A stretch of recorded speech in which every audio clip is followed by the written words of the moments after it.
Om Shanti. Good morning. साकार मुरली 25 अक्टूबर 2025। बाबा का मीठा मीठा पत्र हम मीठे मीठे बच्चों के मीठे मंथन के लिए। मंथन शुरू करने से पहले आनंद के सागर शिव बाबा की आनंद भरी किरणों के नीचे बैठ जाते हैं और महसूस करते हैं मैं आनंद स्वरूप आत्मा हूँ, आनंद के सागर की संतान हूँ।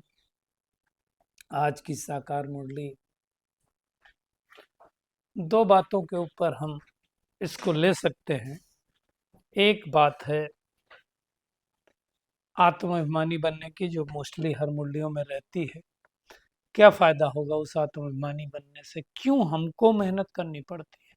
आज बाबा ने कहा न देवताओं को ये मेहनत करनी पड़ती, न शूद्रों को मेहनत करनी पड़ती। तो मेहनत किसको करनी पड़ती फिर? मेहनत खाली करनी पड़ती है हम संगम युगी ब्राह्मणों को। क्यों ऐसा है, इसको हम थोड़ा गहराई से देखेंगे। और दूसरी बात बाबा ने कही है, जो ब्राह्मण बच्चों में बहुत सारे वीडियो वायरल हो रहे हैं, बहुत सारे लोग पूछते हैं श्री कृष्ण का जन्म कब होगा। एक बात। दूसरी बात, लोग बोलते हैं कि श्री कृष्ण का नाम उनके माँ बाप से अधिक वाला क्यों है। आप देखो, श्री कृष्ण के माँ बाप जो दुनिया में भक्ति मार्ग में दिखाया गया है, वासुदेव और देवकी दिखाया गया, उनका उतना नाम वाला नहीं। श्री कृष्ण का क्यों वाला है, तो उसका आज पूरा रहस्य बाबा ने अच्छी तरह से खोल दिया है। तो उसके बारे में हम अच्छी तरह से देखेंगे। पूरी मुरली इसी के ऊपर है। एक्चुअली देखा जाए तो मेहनत तो प्रवृत्ति मार्ग वालों का करनी है, निवृत्त वालों को तो करना नहीं। और निवृत्त वालों को भी कहा, पहले सन्यासियों में ताकत थी। क्यों ताकत थी? क्योंकि वो जंगलों में रहते थे। आजकल जंगलों से भाग करके महलों में आ गए, तो उनमें भी ताकत नहीं रही। बाबा ने तो आज का बड़े बड़े फ्लैट बनाकर रहते हैं। जैसे हमारे भी पास सुख की ताकत थी, अब नहीं है, वैसे उनकी ताकत भी गुम हो गई। इसलिए वो भी कहते हैं हम रचता और रचना के आदि मध्यंत को नहीं जानते। कई तो फिर अपने आप को शिवोहम कहने लगते हैं। तो हमें ध्यान रहे कि हमें परमात्मा की याद में मस्त रहना है। देखो, वो याद करेंगे तभी हम विक्रमाजीत बनेंगे। बगैर विक्रमाजीत बने हमको सत्य की बादशाही नहीं मिल सकती है। और वही बाबा बनाने के लिए आया है। आज पिकनिक को भी बाबा ने याद किया है। और अब हमें अपनी रूहानी लाइट के द्वारा वायुमंडल परिवर्तन करना है। व्यर्थ बातों में समय और संकल्प गंवाना, ये बाबा ने अपवित्रता की डेफिनेशन बताया। तो बहुत बड़ी बात बोली है बाबा ने। और कोई भी खजाना कम खर्च करके अधिक प्राप्ति कर लेना, यही योग का प्रयोग है। भाई देखो, ज्यादा खर्च करके तो कुछ ना कुछ हो ही जाता। कई लोग पैसे को उतनी इंपॉर्टेंस नहीं देते। कहेंगे समय की इंपॉर्टेंस है। हमें दोनों का बैलेंस बना करके चलना है। तो योग का जब हम प्रयोग करेंगे तो कम खर्च करके अधिक प्राप्ति कर सकते हैं। तो वो हमें मेहनत करनी है। चलिए हम शुरू करते हैं आत्म अभिमानी बनने की। आत्म अभिमानी क्यों इतना इम्पोर्टेंट है, क्यों बाबा बार बार ऐसा आत्म अभिमानी के लिए कहता है? एक्चुअली आत्म अभिमानी बनने से क्या होता है, जब हम सोल कॉन्शियसनेस में स्थित होते हैं तो क्या होता है, हम सब ने कई बार पढ़ा हुआ है कि thalamus, hypothalamus, pituitary gland and pineal gland, ये मास्टर ग्लैंड है। 4 मास्टर ग्लैंड कही जाती हैं। तो इन चारों मास्टर ग्लैंड के बीच में सीट ऑफ द सोल है। वैसे तो मास्टर ग्लैंड पिट्यूटरी ग्लैंड का ज्यादा नाम आता है, जो हमारे बॉडी के बहुत सारे फंक्शंस को कंट्रोल करती है। जैसे बॉडी में ग्रोथ होना है कि नहीं, हाँ, मेटाबॉलिज्म कैसा रहेगा, रिप्रोडक्शन कैसा रहेगा, नर्वस सिस्टम कैसा रहेगा, ये सब वो करती है। इसी तरह थायराइड ग्रंथ का काम है। लेकिन जो हार्मोन्स सेग्रीगेट करती है, हार्मोन्स किस तरह की सेग्रीगेट करना है, तो उसमें तो एक पिट्यूटरी ग्लैंड, दूसरा बोला pineal gland, thalamus, hypothalamus. Hypothalamus भी बहुत इंपॉर्टेंट है। एक थैलेमस क्या करता है, इंटरनल बॉडी में क्या चल रहा है उसका कंट्रोल करता है, और हाइपोथैलेमस एक्सटर्नल का करता है। जैसे अंदर से गर्मी लग रही, अंदर से फ्यूरिस फील हो रहा है, ये कौन बताएगा, ये थैलेमस बताएगा। हाइपोथैलेमस क्या बताएगा, बाहर से हमको गर्मी लग रही, पंखा चलाओ, ये करो वो करो। तो ये समझ में आया ये चीज ना। तो ये सारे मास्टर ग्लैंड का काम है।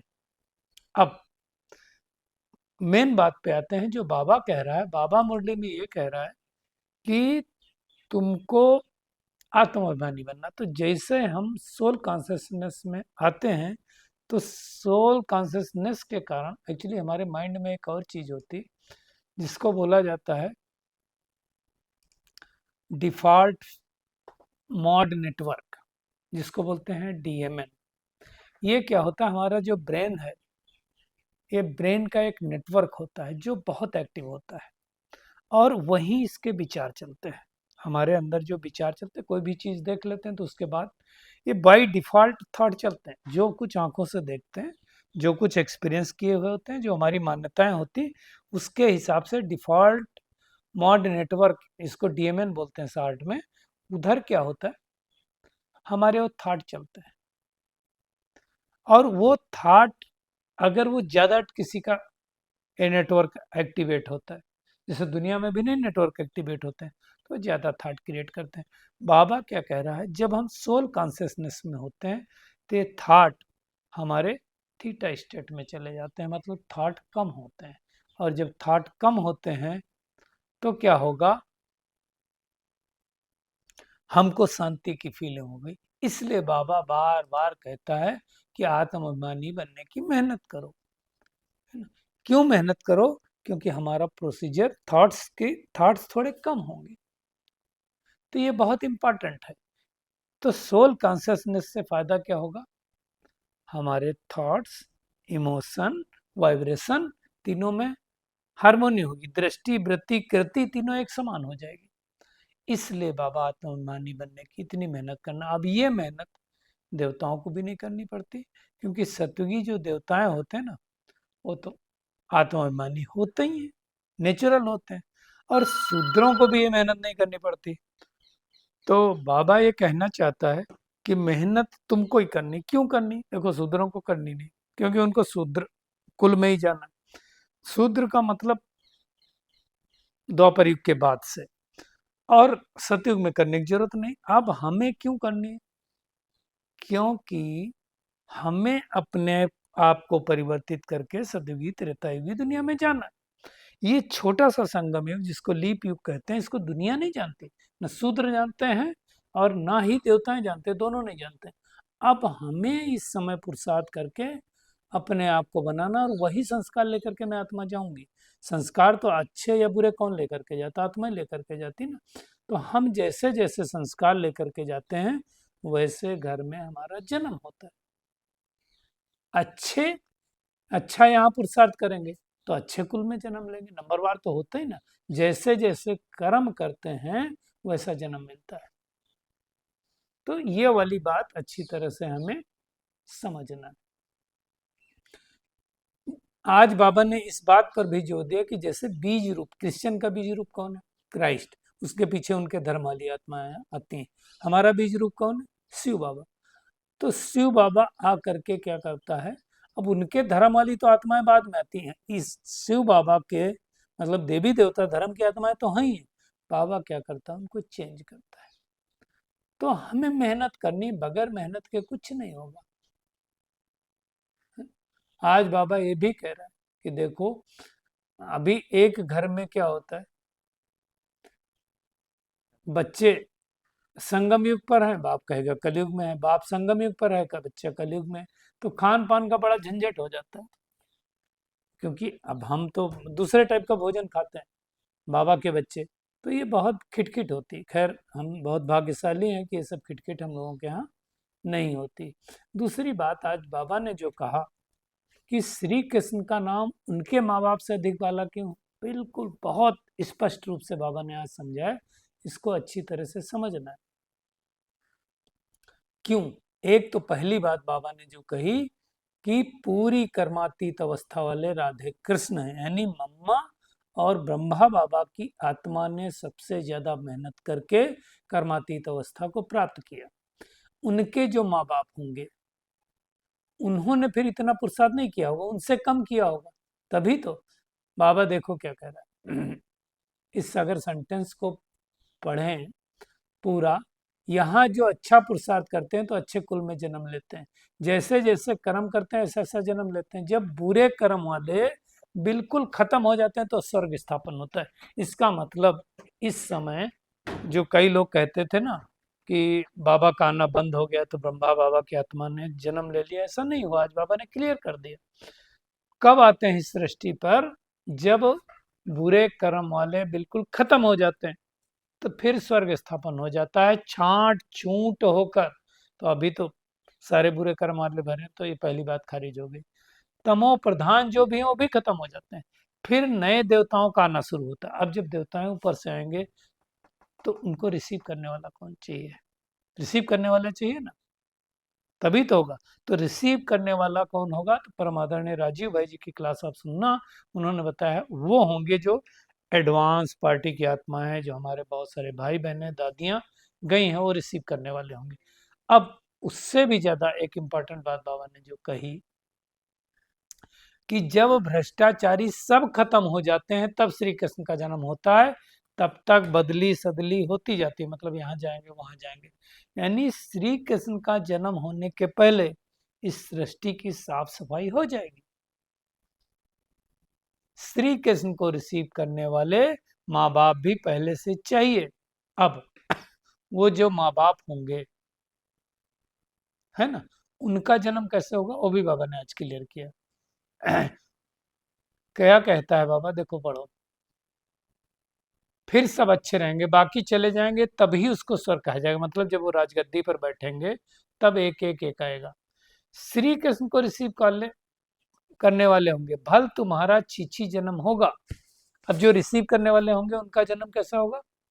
वो तो कलयुगी रीति से ही होगा, क्योंकि रावण राज्य है, शुद्ध जन्म हो न सके।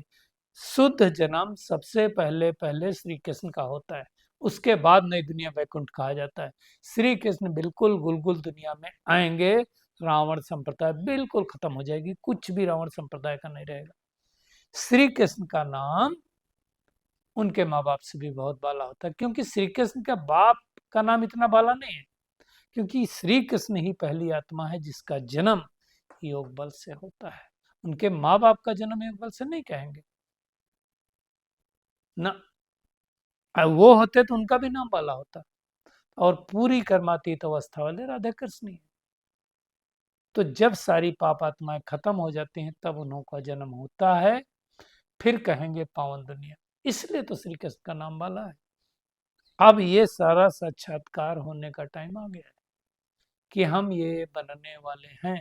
तो ये बहुत बड़ी बात बाबा ने की है। इसका मतलब अच्छी तरह से समझ लें कि सृष्टि का परिवर्तन हुआ नहीं है, अब होने वाला है, और बहुत तरह से होगा। बहुत थोड़े लोग बचेंगे, और जब कई बार बाबा ने कहा ना, पीपल के पत्ते की सेब का भारत बचेगा, बाकी कुछ नहीं रहेगा। सारे खंड जलमयी हो जाएंगे। भी जलमयी तो हुए नहीं, अभी तो गृह युद्ध हुआ नहीं, अभी तो एटम बम छूटे नहीं, अभी तो प्रकृति के 5 तत्वों ने पूरा तांडव डांस किया नहीं।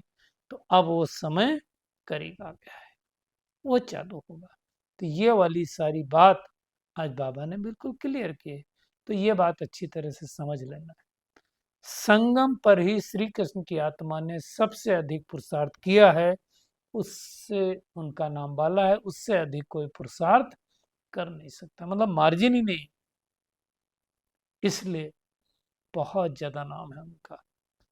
तो उनके परिवार में भी आना ये बड़ी बात है, उसके लिए हमें मेहनत करनी है। ये सारी बातें बाबा, अब देखो ये साकार मुरली 1969 के पहले की मुरली, मुरली जेराक्स करके रख लो सब लोग। जो लोग बहुत सारी बातें बोलते हैं श्री कृष्ण के बारे में, उनको ये मुरली दिखा देने का। और जिनके मन में ये रहता है अब देखो एक और बात इससे क्लियर हो गई कि श्री कृष्ण को जो जन्म देने वाले हैं, मतलब वो तो एडवांस पार्टी की आत्माएं हो गई, जन्म देने के थोड़े दिन बाद वो आत्माएं चली जाएंगी, पालेगा कोई और। इसलिए दुनिया में भी दिखाते हैं कि जन्म देने वाली देवकी, पालन करने वाली यशोदा। तो ये समझने की बात है। मतलब जो पाल रही है वो देवकुल की आत्मा होगी, ऐसा लग रहा है मेरे को। क्योंकि जन्म दिया, जन्म दे के 10 12 15 साल तक, 10 15 12 15 साल वाले और लोग हो जाएंगे। श्री कृष्ण बड़ा होगा, उसको समझ में आएगा कैसे कैसे मुझे महल बनाना, क्योंकि आत्मा तो नंबर 1 है। तो ये सारी बातें बाबा ने आज क्लियर की हैं। बाबा कहता है मैं तुमको राजाओं का राजा बनाता हूँ, तो प्रजा जरूर बनानी पड़ेगी, नहीं तो राज्य कैसे करेंगे। प्रजा बनाना मतलब क्या है? एक तो हो गया सबको पर्चे बांट दो, उससे भी प्रजा बनती, लेकिन कौन सी क्वालिटी की प्रजा बनेगी। एक हो गया हम जैसे हैं वैसे क्रिएट करना। जो महाराजा बनने वाले होते हैं वो राजाएं क्रिएट करते हैं, और जो राजा बनने वाले होते हैं वो रॉयल प्रजा क्रिएट करते हैं, और जो रॉयल प्रजा बनने वाले होते हैं वो प्रजा क्रिएट करने, और जो प्रजा बनने वाले होते हैं वो प्रजा की प्रजा यानी दास दासी क्रिएट करते हैं। तो हमने क्या क्रिएट किया वो देखना है। अभी जितनी दादियां थी, ब्रह्मा बाबा थे, सब ने क्या क्रिएट किया, आप देखो। सब ने महाराजा महारानियों को क्रिएट किया, तो महाराजाओं के महाराजा बने ना फिर। तो ये सब समझने की बात है, अच्छी तरह से समझ करके हमें पुरुषार्थ करना। देखो मैं आत्मा ही पुरुषार्थ करती हूँ, आत्मा ही अच्छे बुरे संस्कार लेकर के जाती है, अच्छे बुरे संस्कार के अनुसार आत्मा का ही जन्म होता है। तो ये अच्छी तरह से समझना। तो ये बात अच्छी तरह से समझनी। दूसरे बाबा कहता है मैं आया हूँ इस सृष्टि पर, तो ये दुनिया बदलनी ही है, सब आत्माओं को वापस जाना ही है। एक भी नहीं जिसको ये पता हो कि कैसे मुझ आत्मा में अविनाशी पाठ भरा भरा हुआ है, किसी को नहीं पता। ये भगवान आकर के ना बताए तो पता ही नहीं चाहिए क्यों। और ये बात समझने के लिए भी बुद्धि बहुत अच्छी पवित्र चाहिए, और वो कब होगी, बाबा ने आज कहा जब याद की यात्रा में मस्त होंगे। मेहनत के सिवाय पद थोड़ी मिल सकता है। इसलिए दुनिया में भी गाया है, चढ़े तो चाखे बैकुंठ रस और गिरे तो चकनाचूर। तो हमें तो मेहनत करके डबल सिर ताज बनना है। पढ़ाने वाला एक ही है, लेकिन पढ़ने वाले सब नंबरवार बनते हैं। तो मेहनत करना है भाई, मैं बगैर मेहनत के कुछ ना होगा। बाबा ने तो कहा ना मेहनत तुमको ही करनी, दुनिया को नहीं करनी। दुनिया को जाना ही नहीं है तो मेहनत क्यों करेगा। इस समय बाबा ने कहा सन्यासियों को भी देखो क्या हाल है। हमारे अंदर भी ताकत नहीं, सन्यासियों की भी ताकत नहीं। पहले तो जंगलों में रहते थे, अभी तो महलों में आ गए हैं। और महलों में आ गए मतलब कैसे कैसे लोग हो गए हैं वो भी तो आपको पता है। कोई ना कोई संत महात्मा की भी स्टोरी निकलती, तो नाम क्या है, मेहनत नहीं करते। तो हमें नाम के नहीं, काम के बनना है। मतलब देवता बनने के लिए मेहनत करनी है। आज के वरदान पे आते हैं। अपनी रूहानी लाइट्स द्वारा वायुमंडल को परिवर्तन करने की सेवा करने वाले सहज सफलता मूर्त भव।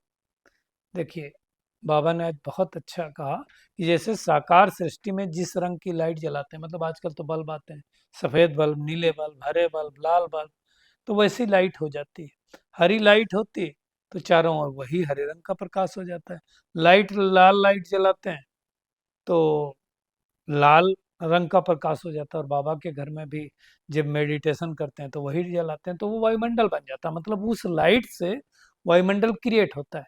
जब स्थूल लाइट वायुमंडल को क्रिएट कर सकती है, तो बाबा का कहना है कि आप कौन हो, लाइट हाउस हो, माइट हाउस हो।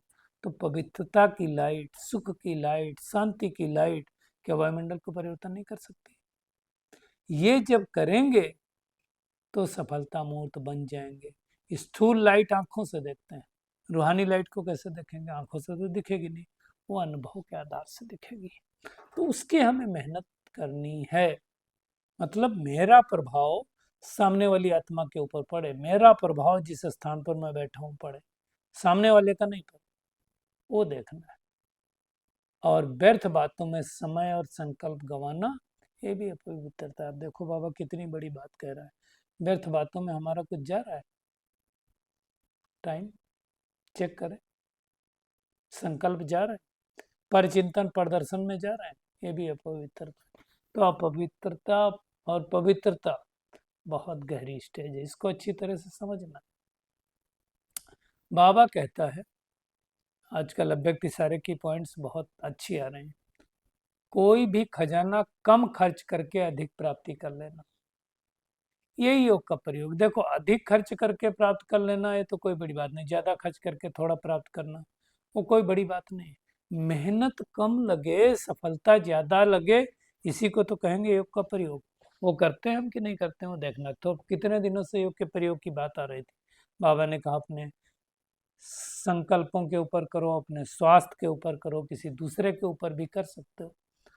तो जो साधारण व्यक्ति, बाबा ने कहा 2-4 मिनट संकल्प चलाने के बाद, सोचने के बाद सफलता प्राप्त कर सकता है, वो आप 2 सेकंड में कर सकते हो। इसको ही बाबा ने आज कम खर्च वाला मशीन की डेफिनेशन दी। चेक करें।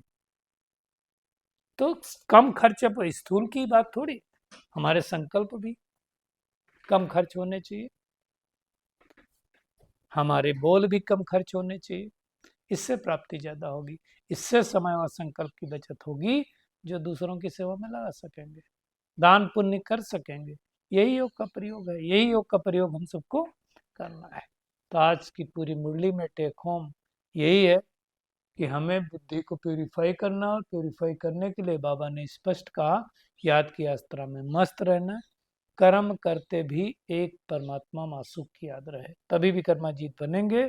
इस छोटा सा संगम युग है, लीप युग है, मनुष्य देवता बनने की मेहनत करनी है, अच्छे कर्मों के अनुसार अच्छे संस्कारों को धारण करके अच्छे कुल में जाना है, और अपनी रूहानी लाइट द्वारा वायुमंडल को परिवर्तन करने की सेवा करनी। व्यर्थ बातों में समय और संकल्प नहीं गंवाना, ये भी अपवित्रता है, और बार बार आत्माभिमानी बनने की मेहनत करनी है। अच्छा, शुक्रिया मीठे प्यारे बाप दादा, शुक्रिया आप सभी का इस मीठे मंथन के लिए। अच्छा, ओम शांति।